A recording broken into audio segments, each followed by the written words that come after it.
पाकिस्तान। क्या नरेंद्र मोदी हिंदुस्तान के प्रधानमंत्री बनेंगे तो पाकिस्तान खत्म हो जाएगा? क्या मोदी पीएम बनते ही ऐलाने जंग कर देंगे?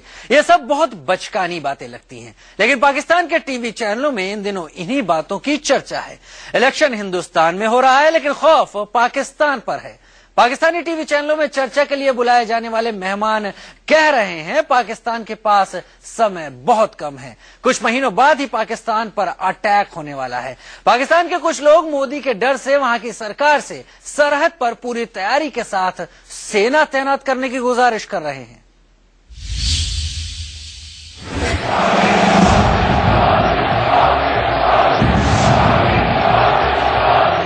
इलेक्शन हिंदुस्तान में हो रहा है और थर थर पाकिस्तान कांप रहा है। अब ऐसा शख्स जब इंडिया का प्राइम मिनिस्टर बनता हुआ नजर आ रहा है तो उसकी क्या स्ट्रेटजीज होंगी पाकिस्तान की तरफ? कि बात सिर्फ तहरीक तालिबान से मुज़ाकरात की नहीं है, फॉर गॉड सेक अपने आसपास के खतरात को भी देखें कि दूसरी तरफ से खौफनाक बादल आप पर किस तरह छा रहे हैं। इंडियंस का गुस्सा है, हमारे अमेरिका को भी इस बात का पता है, एहसास है। लेकिन मजबूरी है बेचारों की। हमारे लिए सिक्योरिटी के खतरात पैदा हो चुके हैं। नरेंद्र मोदी जो है ना वो क्या सेल कर रहा है, वो ये बात कहता है, आपको याद होगा मुशर्रफ साहब कहते थे पाकिस्तान फर्स्ट, तो नरेंद्र मोदी साहब कह रहे हैं इंडिया फर्स्ट। लाहौर, इस्लामाबाद में लोग कह रहे हैं बाप रे बाप, मोदी आ रहा है, अब क्या होगा? नरेंद्र मोदी और मुल्ला फजलुल्लाह में फर्क नहीं है, कोई याद रखेगा। ऐसे ही है जैसे मुल्ला फजलुल्लाह को आप पाकिस्तान का सरबराह बना दें और वो एटमी ताकत और फौज उसके पास हो, वो बदबख्त क्या करेगा? वो मोदी कहता है अन्याय रोको, वो कहते हैं मोदी रोको।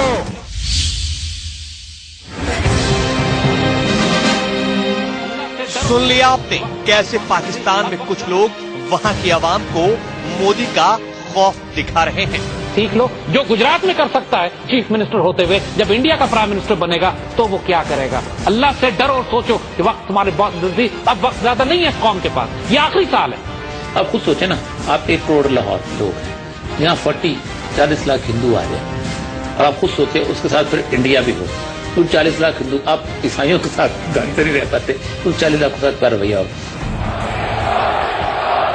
आपने अभी तक हिंदुस्तान में ये चर्चा सुनी होगी कि मोदी का खौफ दिखाकर विरोधी पार्टियां समुदाय विशेष के वोट पर अपना अपना दावा करती हैं, लेकिन ये पहली बार हो रहा है जब पाकिस्तान में हिंदुस्तान के किसी नेता का इतना खौफ पसरा हुआ है। अल्लाह से डरो और सोचो कि वक्त तुम्हारे बहुत जल्दी, अब वक्त ज्यादा नहीं है इस कौम के पास, ये आखिरी साल है। पाकिस्तान के टीवी चैनलों में आए दिन गर्मा गर्म बहस हो रही है कि मोदी के दिल्ली पर काबिज हो जाने के बाद क्या से क्या हो जाएगा।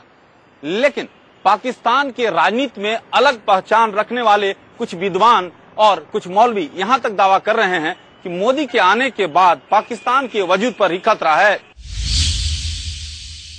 आज के दौर में it makes and breaks people.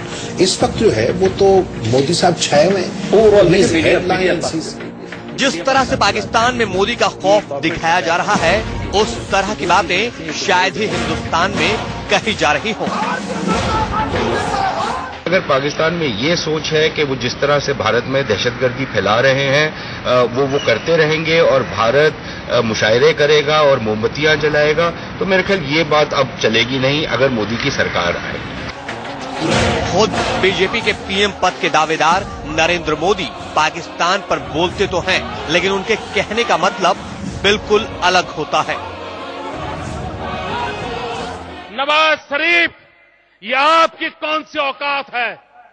Hindustan में हम 125 करोड़ एक है, वयम पंचाधिकम शतम। हमारे प्रधानमंत्री का अपमान ये देश सहन नहीं करेगा। मोदी हिंदुस्तान के लोगों में जोश और जज्बे की बात करते हैं, हिंदुस्तान को आगे करने की बात करते हैं, जुर्म और दहशत फैलाने वालों को जवाब देने की बात कहते हैं। पाकिस्तान में मोदी की बातों को अलग मतलब निकालकर लोगों के बीच रखा जा रहा है और इस तरह प्रचारित किया जा रहा है कि मोदी आते ही सरहद पर आक्रमण करवा देंगे। सीख लो, जो गुजरात में कर सकता है चीफ मिनिस्टर होते हुए, जब इंडिया का प्राइम मिनिस्टर बनेगा तो वो क्या करेगा। अल्लाह से डरो और सोचो कि वक्त तुम्हारे बहुत जल्दी, अब वक्त ज्यादा नहीं है इस कौम के पास। कि पाकिस्तान क्या वो अपनी हरकतें बरकरार रखता है कि या उस पर रोक लगाता है। अगर तो वो रोक लगाता है तो एक उम्मीद की किरण उठेगी, अगर वो नहीं लगाता तो मेरे ख्याल फिर हमको थोड़ा सा तैयार रहना चाहिए कि हालात जो हैं वो मजीद खराब होंगे। मोदी के नाम पर कुछ लोग पाकिस्तान की आवाम को डरा रहे हैं, उनके बीच खौफ फैला रहे हैं, पाकिस्तान की सेना को उकसा रहे हैं। जनरल राहील को बराह रास्त मुखातिब करके हम ये बात कह रहे हैं, फॉर गॉड सेक वो गलती न करना जो जनरल कियानी ने की थी। जनरल कियानी ने 5 पास हैं, एक सॉलिड अफगान पॉलिसी बनाओ, अफगानों को इनवाइट करो, अफगानों से कहो कि हम आपसे बात करते हैं, टीटीपी को एलिमिनेट करो, इनसे मत बात करो, अफगानों से बात करो।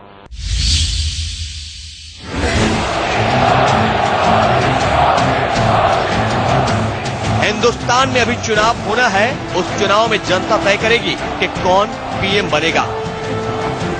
ये आदमी जो है अपनी हार्ड लाइन पॉलिसीज की वजह से ही बिकेम पॉपुलर। लेकिन पाकिस्तान की आवाम के बीच ये प्रोपेगेंडा इस तरह फैलाया जा रहा है मानो मोदी को पाकिस्तान ने हिंदुस्तान का पीएम मान लिया है। चाय बना के, उम्दा चाय बना के बेचने वाला दूसरी तरफ हो तो मैं उस चाय वाले की इज्जत ज्यादा करूंगा बनिस्बत उस वजीर आजम के। यहाँ एक नरेंद्र मोदी आने वाला है जो फिर लिहाज नहीं करेगा, वो ना देखेगा कि तुम हो, कि तुम हो, कि तुम हो, कि हो। अंजुलिका जेठवानी के साथ ब्यूरो रिपोर्ट, इंडिया न्यूज। आपने सुना किस तरह कुछ लोग मोदी को लेकर पाकिस्तान की भोली भाली जनता को मूर्ख बना रहे हैं। पाकिस्तान के टीवी चैनलों में बैठने वाले ऐसे विद्वान कह रहे हैं कि अगर मोदी हिंदुस्तान के पीएम बन गए तो अखंड भारत का सपना दूर नहीं। ऐसा होने पर पाकिस्तान जैसे देशों का कोई वजूद नहीं रह जाएगा। सिर्फ इतना ही नहीं, ये विद्वान ऐसे ऐसे बेतुके तर्क दे रहे हैं कि आप हैरान रह जाएंगे। नरेंद्र मोदी जिस आइडियोलॉजी को लेकर अब इंडिया में ताकत हासिल कर रहा है वो अखंड भारत की आइडियोलॉजी है। ये आरएसएस, बीजेपी और बजरंग दल की आइडियोलॉजी है। और जो शख्स भी इस आइडियोलॉजी को समझता है उसको ये जान लेना चाहिए कि जिस तरह एक फैशिस्ट हिटलर ताकत में आ रहा था और उसने पूरी दुनिया को, पूरे यूरोप को आग लगा दी ताकत में आने के बाद, एग्जैक्टली यही सब कुछ अब नरेंद्र मोदी के आने के बाद इस एशिया के इस पूरे खित्ते में होने जा रहा है। कि बात सिर्फ तहरीक तालिबान। पाकिस्तान के टीवी चैनल पर बैठकर हिंदुस्तान के खिलाफ मोदी के नाम पर जंग ऐलान करने वाले ये महानुभव हैं जैद हामिद।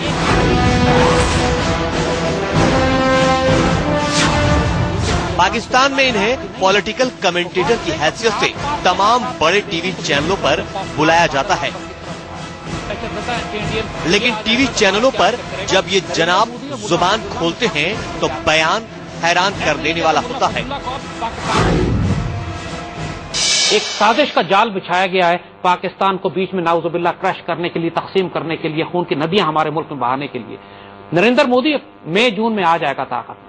ये वो दहशतगर्द है जिसके बारे में हम बता चुके हैं आपको कि ये खुद इसकी अपनी इंडियन हिंदू ये औरत है जो कि बता रही है, खुद दहशतजदा है, जो अच्छे हिंदू हैं वो दहशतजदा है अच्छे इंडियन, कि ये आ जाएगा तो हमारा क्या असर करेगा। नरेंद्र मोदी और मुल्ला फजलुल्लाह में फर्क नहीं है, कोई याद रखिएगा। मोदी के खिलाफ जहर उगलने वाले जैद हामिद की पुरानी कारस्तानी सुनेंगे तो इनके बयान के मतलब समझ जाएंगे।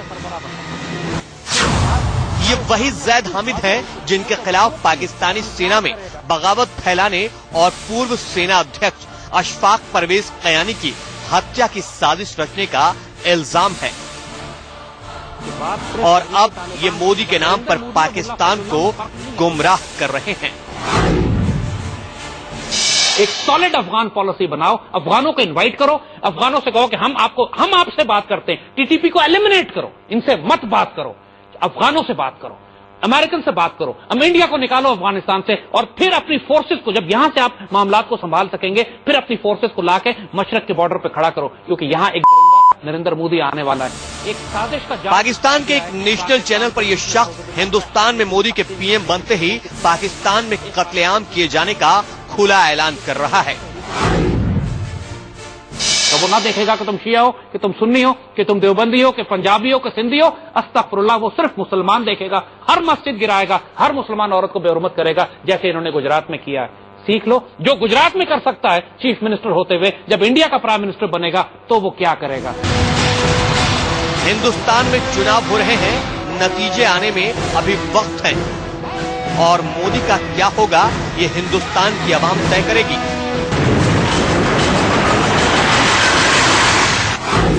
लेकिन पाकिस्तान के इस तथाकथित विद्वान ने पहले ही मोदी को पीएम मान लिया है और पाकिस्तानी हुक्मरानों को महीनों पहले अल्टीमेटम भी दे दिया है। अब वक्त ज्यादा नहीं है कौम के पास, ये आखिरी साल है, ये बिल्कुल आखिरी साल हम साफ बता रहे हैं। जाहिर है पाकिस्तान के मौजूदा हालात तो यही बताते हैं कि मुल्क तंगहाली के दौर से गुजर रहा है। अर्थव्यवस्था का बुरा हाल है, राजनीतिक उथल पुथल ने बेहाल कर रखा है, आंतरिक युद्ध के हालात हैं और दहशतगर्दी से लहूलुहान है पाकिस्तान। लेकिन खौफ हिंदुस्तान से आखिर क्यों? अंजुलिका जेठवानी के साथ bureau report, India news. Pakistan की राजनीति हमेशा से भारत विरोध पर ही आधारित रही है और ज़ैद हामिद इसमें कुछ अलग नहीं है। क्या वाकई मोदी पीएम बने तो हो सकती है पाकिस्तान से जंग? क्या कहते हैं हिंदुस्तान के जानकार, दिखाएंगे आपको एक ब्रेक के बाद। सचमुच मोदी की भाषा ऐसी है? क्या सचमुच उनके इरादे ऐसे हैं कि पाकिस्तान से दो दो हाथ हो सकते हैं? हिंदुस्तान को जानने वाले ऐसी बातों को निहायत ही बेवकूफाना कह सकते हैं, क्योंकि यहां कोई व्यक्ति विशेष नहीं बल्कि एक चुनी हुई सरकार सत्ता चलाती है।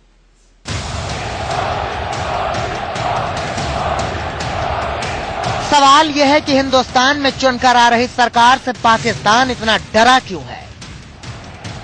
क्या नरेंद्र मोदी पीएम बन जाएंगे तो सचमुच पाकिस्तान का सत्यानाश हो जाएगा? यहाँ एक नरेंद्र मोदी आने वाला है जो फिर लिहाज नहीं करेगा, वो ना देखेगा कि तुम हो, कि तुम हो, कि तुम हो, कि पाकिस्तान के टीवी चैनलों में बैठकर बेतुकी बात करने वाले मौलवियों और दूसरे विद्वानों को ऐसा ही लगता है। वो कह रहे तो नरेंद्र मोदी साहब कह रहे हैं इंडिया फर्स्ट। जो गुजरात में कर सकता है चीफ मिनिस्टर होते हुए, जब इंडिया का प्राइम मिनिस्टर बनेगा तो वो क्या करेगा। अल्लाह से डरो और सोचो कि वक्त तुम्हारे बहुत नजदीक, अब वक्त ज्यादा नहीं है कौम के पास। लेकिन ये बातें फिजूल की लगती हैं। अभी आज भारतीय जनता पार्टी ने अपना मंशूर का ऐलान किया है, उसमें रखा है उन्होंने मुद्दा उसका राम मंदिर का, लेकिन उसको उसे अहमियत नहीं दी गई। बल्कि मनोहर जोशी साहब ने कहा कि हमारा मेन प्लेटफॉर्म जो है और वो तो है डेवलपमेंट और इकोनॉमिक्स और माशी सूरत हाल। मैं समझता हूं कि ये अगर तब्दीली आ रही है बीजेपी में तो ये वेलकम डेवलपमेंट है। खुद मोदी ने बीजेपी के घोषणा पत्र के दौरान कई बातें साफ की है। उन्होंने कहा है कि दूसरे की आंखों में अपने लिए इज्जत, फिर अपनी आंखों में दूसरे का सम्मान। अगर वो मुल्क के पीएम बनते हैं तो उनकी विदेश नीति इसी के आसपास रहेगी। दिल्ली में मजबूत सरकार हो ताकि दुनिया हमें आंख दिखाए नहीं, लेकिन हमसे आंख मिलाने का उसको मन कर जाए और हम भी दुनिया को आंख दिखाए नहीं, हम भी सर ऊंचा करके, सीना तान करके गौरव के साथ दुनिया के साथ आंख मिला सके। ऐसी समर्थ व्यवस्था, ऐसी समर्थ सरकार ये देश की आवश्यकता है। इस मैनिफेस्टो के लेकिन मोदी का ये बयान अप्रैल 2014 का है। उसके पहले दिल्ली में ही खड़े होकर उन्होंने पाकिस्तान को खरी खोटी भी सुनाई है। मौका हिंदुस्तान के प्रधानमंत्री को देहाती औरत कहने के विवाद को लेकर था। सुनिए, सितंबर 2013 में दिल्ली विधानसभा चुनाव के दौरान कैसे मोदी ने पाकिस्तान के प्रधानमंत्री नवाज शरीफ के लिए कड़े लहजे का इस्तेमाल किया था। 125 करोड़ के देश के प्रधानमंत्री हैं नवाज शरीफ, ये आपकी कौन सी औकात है?